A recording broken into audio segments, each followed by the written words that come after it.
ತೀರ್ಥ ಯಾತ್ರೆಗಳನ್ನ ಮಾಡ್ತಾ ಇದ್ದೇವೆ. ನಾವು ಎಲ್ಲವನ್ನ ಬಿಟ್ಟು ಮನೆ ಮಠ ಬಿಟ್ಟು ಎಲ್ಲೆಲ್ಲೋ ಹೋಗ್ತಾ ಇದ್ದೇವೆ. ಅದಕ್ಕೆ ಒಬ್ಬ ಕವಿ, ಒಬ್ಬ ಸಂತ ಒಂದು ಮಾತನ್ನು ಹೇಳ್ತಾ ಇದ್ದಾನೆ.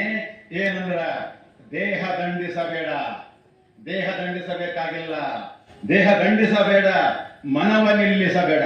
ಯಾವುದೇ ಯೋಗ, ಹಠಯೋಗ, ಯಾವುದೇ ಯೋಗ ಮಾಡಬೇಕಾಗಿಲ್ಲ.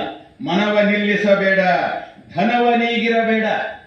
ಧನ ಬೇಡ ಅಂತಲ್ಲ, ಇರ್ಲಿ, ಧನ ಬಿಟ್ಟು ಹೋಗೋದಲ್ಲ, ಧನವ ನೀಗಿರಬೇಡ. ಮನೆ ಮಠ ತೊರೆಯಬೇಡ, ಮನೆ ಮಠ ತೊರೆಯಬೇಡ.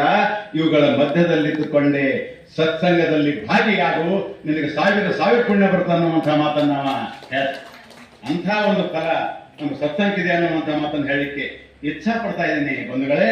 ಈ ಸತ್ಸಂಗ ಅಂದ್ರೆ ಏನು? ಸತ್ಯ ದರ್ಶನ. ಸತ್ಸಂಗ ಅಂದ್ರೆ ಸತ್ಯ ದರ್ಶನ ಮಾಡುವಂತಹ ಕನ್ನಡಿ, ಸತ್ಯ ದರ್ಶನ ಮಾಡುವಂತಹ ಕನ್ನಡಿ.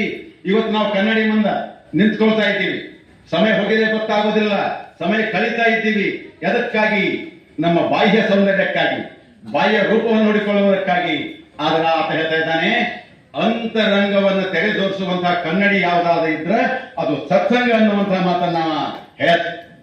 ಶರಣ ಬಂಧುಗಳೇ, ಸತ್ಯ ದರ್ಶನ. ಸತ್ಯ ದರ್ಶನ ಅಂದ್ರೆ ಏನು? ಸತ್ಯ ದರ್ಶನ ಅಂದ್ರೆ ಏನು? ಇರುವ ಯಥಾವತ್ತಾದ ಜ್ಞಾನ, ಯಥಾರ್ಥ ಜ್ಞಾನ, ವಾಸ್ತವ ಜ್ಞಾನಕ್ಕೆ ಸತ್ಯ ಜ್ಞಾನ ಅಂತ ಕರೀತಾರೆ. ಸತ್ಯ ಜ್ಞಾನ ಅಂದ್ರೆ ಏನು?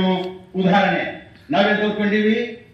ಬಯಸಿದ್ದೆಲ್ಲ ನಮ್ಗೆ ಸಿಗಬೇಕು, ಸಿಕ್ಕಿದ್ದೆಲ್ಲ ನಮ್ಮ ಕೈ ಬಿಟ್ಟು ಹೋಗಬಾರ್ದು, ಇದು ನಾವು ತಿಳ್ಕೊಂಡಿದ್ದೀವಿ. ಅದು ಸತ್ಯ ಜ್ಞಾನ ಹಾಗಲ್ಲ. ಸತ್ಯ ಜ್ಞಾನ ಹಾಗಲ್ಲ. ನಾವು ಬಯಸಿದ್ದು ಯಾವುದು ಸಿಗೋದಿಲ್ಲ, ಸಿಕ್ಕಿದ್ದು ನಮ್ಮ ಕೈಯಲ್ಲಿ ಯಾವತ್ತೂ ಇರೋದಿಲ್ಲ.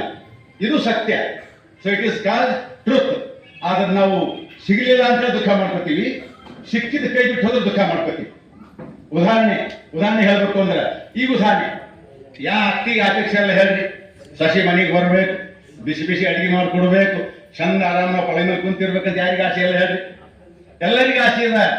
ಹಿಂಗೆ ಒಂದ್ಸಲ ಮದುವೆ ಮಾಡ್ಕೊಂಡು ಸಸಿ ಮನೆಗೆ ಬಂದವನು, ಸಸಿಗೆ ಅಕ್ಕಿ ಕೇಳ್ತಾವಂತ, ಏ ತಂಗಿ, ನಿನ್ನ ಇಡ್ಲಿ ಮಾಡ್ಲಾಕ್ ಬರ್ತದ, ದೋಸೆ ಮಾಡ್ಲಾಕ್ ಬರ್ತದ, ಮತ್ತೊಂದು ಮಾಡ್ಲಾಕ್ ಬರ್ತದ.